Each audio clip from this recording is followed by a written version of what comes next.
Hey guys, welcome back to this new video. पिछली video में हमने शुरुआत की थी मैन्युफैक्चरिंग इंडस्ट्रीज़ की। ठीक है, मैन्युफैक्चरिंग इंडस्ट्रीज़ की शुरुआत की थी भैया। तो मैन्युफैक्चरिंग इंडस्ट्रीज़ हमारा जो चैप्टर है ज्योग्राफी से है, सो कंटिन्यू करते हैं वो चीज़ को, मैन्युफैक्चरिंग इंडस्ट्रीज़। ठीक है, सो पहली बात हमने कल किया था कि हमने क्या किया था, ये वाला जो हमारा जो पैराग्राफ है, ये पैराग्राफ कंप्लीट कर लिया था। ठीक है, ये जो हमारी एक स्टोरी गिवन है बुक में, एक बच्चे की जो कि दिवाली में जाता है। ठीक है, उसके बाद हमने मैन्युफैक्चरिंग की जो वो थी डेफिनेशन देख ली थी, और हमने ये भी देख लिया था कि जो इकोनॉमिक स्ट्रेंथ है कंट्री की वो डेवलपमेंट को मेज़र करती है। तो आज हम लोग पढ़ने वाले हैं बेसिकली इस लेक्चर 2 में हम लोग पढ़ेंगे importance of manufacturing. Importance of manufacturing, ठीक है गाइस। ये टॉपिक है, बहुत ही ईजी टॉपिक है, ऐसी कोई दिक्कत वाली बात नहीं है। और आपको बैठ जाना है लेके एनसीईआरटी की बुक। ठीक है, तो करते हैं मैन्युफैक्चरिंग, इम्पोर्टेंस ऑफ मैन्युफैक्चरिंग शुरू, लेक्चर सेकंड। ओके, तो देखते हैं। Manufacturing sector is considered the backbone of the development in the general and economic development in particular mainly because देखो, मैन्युफैक्चरिंग सेक्टर है जो डेवलपमेंट का बैकबोन यानी रीढ़ की हड्डी हमें कहा जाता है जनरल फॉर्म में। जो इकोनॉमिक डेवलपमेंट है वो मेज़र की भी जाती है मैन्युफैक्चरिंग से या फिर मैन्युफैक्चरिंग इंडस्ट्रीज से। सो आगे पढ़ते हैं कि इम्पोर्टेंस ऑफ मैन्युफैक्चरिंग। तो manufacturing industries not only help in modernising agriculture. देखो, अभी मॉडर्नाइजिंग यानी मॉडर्न कैसे बनाया गया है, तो वो भी मैन्युफैक्चरिंग इंडस्ट्रीज़ के द्वारा ही हुआ है। क्योंकि जो मैन्युफैक्चरिंग इंडस्ट्रीज़ है वहाँ पे अलग अलग चीज़ें जो होती है मैन्युफैक्चर होती है, जैसे कि ये हमारे हैंड पंप वगैरह, हैंड पंप, ये सारी चीज़ें जो कि हमें एग्रीकल्चर के लिए ज़रूरत पड़ती है, वो सभी चीज़ें यहाँ पे मैन्युफैक्चरिंग इंडस्ट्रीज़ के अंदर ही मैन्युफैक्चर होती हैं। तो उसमें कहा गया है कि मैन्युफैक्चरिंग इंडस्ट्री है जो एग्रीकल्चर को भी मॉडर्नाइज करती है। ठीक है, आगे ये बैकबोन है इकोनॉमी की, हमने अभी भी पढ़ा है। Which forms the backbone of the economy, वो तो हमने पढ़ ही लिया। They also reduce the heavy expenditure dependence of people on agricultural income by providing them jobs in secondary and tertiary sector. देखो, वो जो जैसे कि जो एग्रीकल्चर में है, एग्रीकल्चर में जो बंदे हैं वो अपने वेजिस के ऊपर डिपेंड होते हैं। मतलब जब भी उनकी फसल कटती है, फसल कटती है तो उनको मनी आता है, पैसा आता है, यानी कि तभी उनके पास मनी आती है। ठीक है, और देखो इसमें क्या है, मैन्युफैक्चरिंग इंडस्ट्रीज, देखो अब जो मैन्युफैक्चरिंग इंडस्ट्रीज हैं, जो सेकेंडरी सेक्टर है अपना, वो जॉब्स प्रोवाइड करता है। तो हमें सेकेंडरी सेक्टर में भी हम लोग इन्वॉल्व हो सकते हैं। जैसे कि जो हमारा जो वो होता है एग्रीकल्चर सेक्टर, प्राइमरी सेक्टर, उसके अंदर जो है एग्रीकल्चर है, एग्रीकल्चर है, तो एग्रीकल्चर में डिसगस्ड अनएम्प्लॉयमेंट होती है। एक मिनट, डिसगस्ड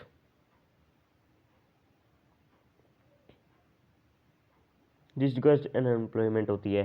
तो उससे बचने के लिए या फिर उसके ऊपर हमें डिपेंड होने के लिए हम एक बार जो कि ये इनकम भी प्रोवाइड कर देता है, जॉब्स प्रोवाइड करता है हमें secondary sector.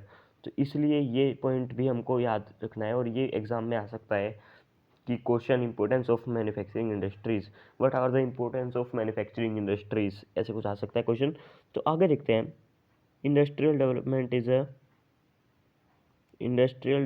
Is a precondition for eradication of unemployment and poverty. तो ये तो है ही कि जो हमारे अनएम्प्लॉयमेंट है वो कम करती है बेसिकली, जो कि जो हमारी जो वो होती है बेसिकली जो इंडस्ट्रियल डेवलपमेंट होती है, इंडस्ट्रीज में हमारी डेवलपमेंट होती है कंट्री की, वो तो हमें पता ही है। तो आगे दिया हुआ है कि अनएम्प्लॉयमेंट भी नहीं होती। अगर हम मान लो कोई बच्चा कोई भी बंदा जो है वो अनएम्प्लॉयड है, तो वो सेकेंडरी सेक्टर को ज्वाइन कर सकता है। ठीक है, सेकेंडरी सेक्टर को ज्वाइन कर सकता है, तो सेकेंडरी सेक्टर को ज्वाइन कर सकता है। ठीक है, आगे देखते हैं। नेक्स्ट पॉइंट इज यहाँ पे एक्सपोर्ट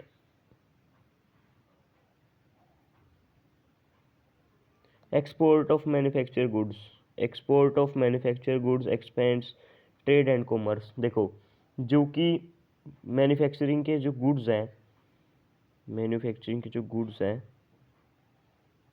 वो हम मंगवाते हैं बाहर से, उनका हम एक्सपोर्ट करते हैं। ठीक है, उनका हम करते हैं एक्सपोर्ट, दूसरे देशों से एक्सपोर्ट करते हैं गुड्स का। ठीक है, तो एक्सपोर्ट से हमारा जो ट्रेड और कॉमर्स है वो भी बढ़ाता है, यानी ट्रेड और कॉमर्स के अंदर ट्रेड एंड कॉमर्स जो है वो इंक्रीज होता है, इंक्रीज होता है। ठीक है, आगे चलिए। Countries that transform their raw materials into the variety of the goods और the higher value are the prosperous. तो हमें जो है जो गुड्स को जो हम रॉ मटेरियल से जो मैन्युफैक्चर करते हैं, मैन्युफैक्चर करते हैं तब, तो उसके लिए हमें एक हायर वैल्यू मिलती है। यहाँ पे हमारे जो जीडीपी है उसके अंदर इंक्रीज होता है, gross domestic product. Okay, GDP के अंदर इंक्रीज होता है, इसमें ये भी गिवन है। सो अभी देखो, अभी एग्रीकल्चर इधर लिख देते हैं नीचे, थोड़ा सा वेट कीजिए। अभी जो ये ऊपर वाला पैराग्राफ है उसमें दिया क्या हुआ है, एग्रीकल्चर एंड सेकेंडरी सेक्टर। जो सेकेंडरी सेक्टर है और एग्रीकल्चर है, सेकेंडरी सेक्टर और एग्रीकल्चर सेक्टर, उसके ऊपर एक हमें शॉर्ट नोट दिया हुआ है कि ये दोनों आपस में मतलब जो agriculture and industry are not exclusive to each other, यानी ये एक दूसरे के ऊपर डिपेंड नहीं है। पहले तो ये दे दिया, they move hand in hand, वो साथ ही साथ चलते हैं। For instance the agro based industries in India have given a major boost to the agriculture by raising its productivity. देखो, जो एग्जाम्पल के लिए देखिए, जो एग्रो बेस्ड इंडस्ट्रीज हैं इंडिया के अंदर, वो उन्होंने एग्रीकल्चर को रेज करने में बहुत ही ज़्यादा, उसकी प्रोडक्टिविटी को बढ़ाने में बहुत ज़्यादा हेल्प की है।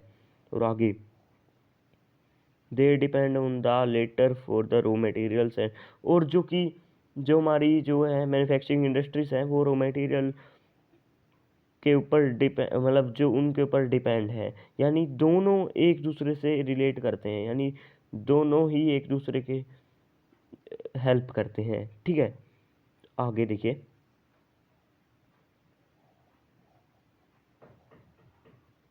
आगे देखते गए, अभी आ चुका है यहाँ पे कंट्रीब्यूशन ऑफ, क्योंकि ये वाला जो है पैराग्राफ, देखिए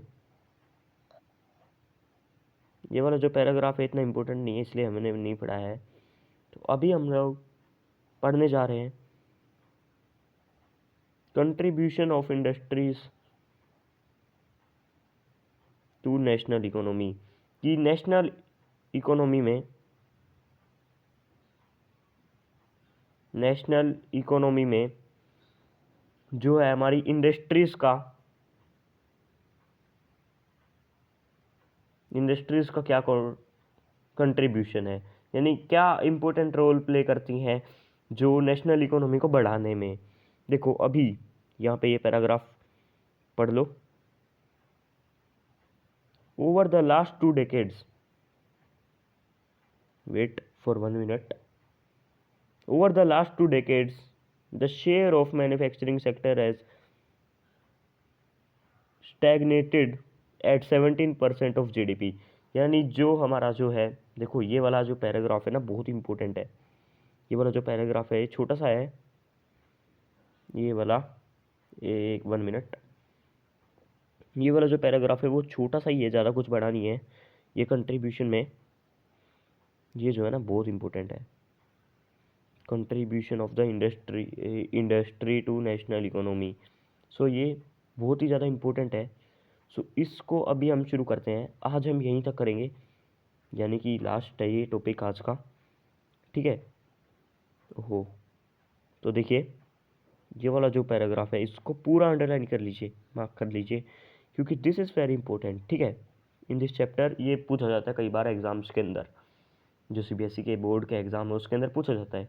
तो देखो, contribution of industry to the national economy, यानी क्या कंट्रीब्यूशन है इंडस्ट्री का नेशनल इकोनॉमी के अंदर। Over the last 2 decades the share of manufacturing sector has stagnated at 17% of GDP. तो देखो जो हमारा मैन्युफैक्चरिंग इंडस्ट्री सेक्टर है, जो मैन्युफैक्चरिंग सेक्टर है उसका शेयर है नेशनल इकोनॉमी के अंदर 17%। ओके 17%, तो एक आप ये भी अंडरलाइन कर लीजिए 17% वाला। जीडीपी के अंदर जो 17% जो है वो हमें देता है हमारा manufacturing sector. Out of total 27% for industry, जो इंडस्ट्रीज है टोटल 27% देते हैं उसके अंदर, यानी कि वेट कीजिए, एक मैं फ्लो चार्ट बनाऊंगा इधर ही नीचे बनाते हैं यहाँ पे। देखो सबसे पहले ये जीडीपी हो गया, जीडीपी के अंदर आ गया सेकेंडरी सेक्टर। तो सेकेंडरी सेक्टर हमारा टोटल है 27%, ठीक है। उस 27% के अंदर आता है हमारा, ओहो वेट, उस 27% के अंदर जो इंडस्ट्रीज जो प्रोड्यूस करती हैं वो आता है 17%, ठीक है। वो लिख लो, वहाँ पे ऊपर गिवन है, यहाँ पर गिवन है देखिए।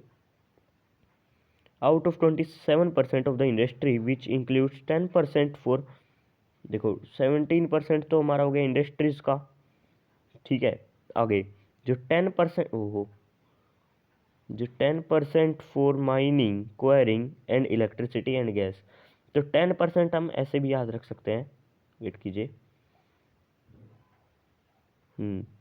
माइनिंग के लिए 10% हो गया mining, enquiring,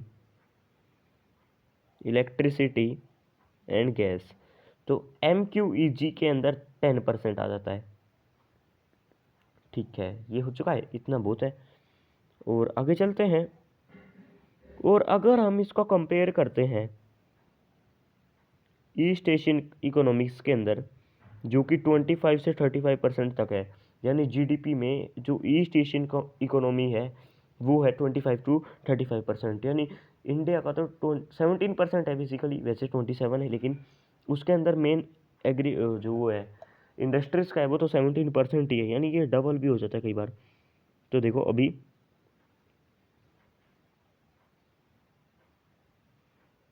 the trend of growth rate in manufacturing over the last decade has been around 7%। Last decade से जो कि ग्रोथ रेट है मैन्युफैक्चरिंग का वो है 7%, ठीक है। और द डिज़ायर्ड ग्रोथ रेट, यानी देखो 7% तो अभी है, और जो डिज़ायर्ड है वो हमें जो हमें चाहिए वो 12% चाहिए, ठीक है। और उसके बाद की बने यहाँ पे 2003 से since 2003 manufacturing is once again growing at the rate of 9 to 10%। 2003 से वो 9 to 10% चल रही है, टू 10%, ठीक है। 2003 में जो ग्रोथ रेट है जो इंडस्ट्रीज का है वो है 9 to 10%, ठीक है। और with the appropriate policy interventions by the government, जो पॉलिसी दी है गवर्नमेंट ने, और जो renewed errors by the industry, जो इंडस्ट्रीज ने हेल्प की है, यानी इंडस्ट्रीज ने जो मेहनत की है प्रोडक्टिविटी को इम्प्रूव करने के लिए, वो अभी हो चुकी है 9 to 10% तो हो चुकी है। तो उससे जैसे भी वो मेहनत कर रहे हैं, तो इकोनॉमिस्ट ने प्रिडिक्ट किया है कि जो मैन्युफैक्चरिंग है वो अचीव कर सकती है अपना टारगेट, यानी 12% नेक्स्ट डेकेड, यानी अगले 10 सालों में, वो अपना 12% का जो उनका जो गोल है वो अचीव कर सकती है। ठीक है, सो उसके लिए the national manufacturing competitiveness council has been set up with this objective. उस 12% को अचीव करने के लिए एनएमसीसी को काम दिया गया है। इसका सारे का जो भी काम है वगैरह है उसको अचीव करने के लिए एनएमसीसी को जो है बनाया गया है। इस ऑब्जेक्टिव को, मतलब इस ऑब्जेक्टिव को पाने के लिए, इस चीज़ को 12% को तक पहुंचने के लिए एनएमसीसी को ऑर्गेनाइज यानी बनाया गया है। ठीक है, तो आज हमने पढ़ लिया इतना। Next video we will discuss the industrial location. In the next video we will discuss the industrial location. ठीक है, इंडस्ट्रियल लोकेशन कर लेंगे। और यहाँ पे ये पूरा पेज है क्लासिफिकेशन वाला, क्लासिफिकेशन ऑफ इंडस्ट्री से बहुत आसान है, लेकिन ये मैं इसमें अपने खुद से नोट्स लाऊंगा, उसमें से भी कराऊंगा, और एनसीईआरटी में से तो करवाते ही हैं। तो क्लासिफिकेशन ऑफ इंडस्ट्रीज और जो है हमारा नेक्स्ट इंडस्ट्रियल लोकेशन हम नेक्स्ट वीडियो में करेंगे। ठीक है, अगर वीडियो पसंद आई हो तो वीडियो को कर दीजिए लाइक, चैनल को कर दीजिए सब्सक्राइब। अगर आप हमारे चैनल के साथ पढ़ेंगे तो आप परफेक्टली जैसे कि 40 मार्क्स का होने वाला है अपना एग्ज़ाम, तो अगर मेरी आप वीडियोस को फॉलो करते हैं 40 मार्क्स का होने वाला है। पता है 40 में से अगर आपको इतने एक 1 मिनट यार, 40 में से 40 अगर स्कोर करने हैं तो हर एक वीडियो को प्रॉपरली वॉच कीजिए, हर एक वीडियो को प्रॉपर वे में वॉच कीजिए। ठीक है, सो मिलते हैं अगली वीडियो में, जिसके अंदर हम लोग डिस्कस करेंगे जो कि है industrial location and the classification of industries. ये 2 टॉपिक हम लोग डिस्कस करने वाले बहुत ही अच्छी तरीके से।